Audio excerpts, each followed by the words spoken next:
ওই বাগানটা কত টাকাতে কিনছো? 1,29,000। এত বড় বাগান তোমার ঘরে 1,29,000 টাকাতে দিছে? ও মা,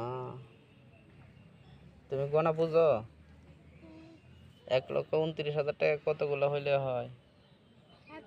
এই যে এই গাছ দিছে না, তাই তো এত এত দাম। তোমার ঘরে এত বড় বাগান 1,29,000 টাকাতে দিয়ে দিছে?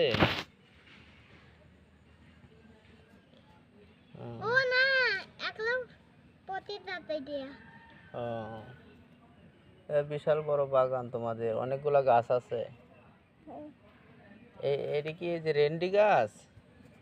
এইটা আমি জানি না, কেন তবে কিছু কইনি।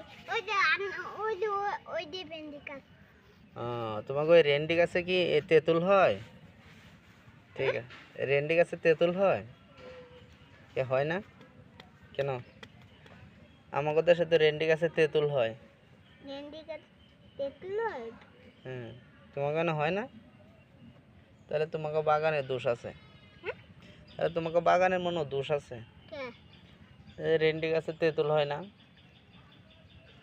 আমাকে তো রেন্ডি গাছে তেঁতুল হয়। মাঝে মাঝে একটু হয়। মাঝে মাঝে একটু একটু হয়। বেশিক্ষণ লাগে না না। তাহলে এখন যে এই ওই পাশে রাস্তার পাশে যে বাড়ি করবা, তাহলে তোমার আব্বারে কোন দিক দিয়ে ঘর করে দিবা আর তুমি কোন দিক দিয়ে ঘর করবা বলো?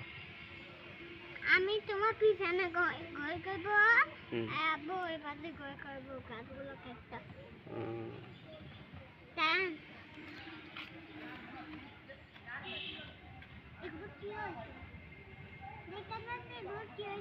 কি হয়েছে?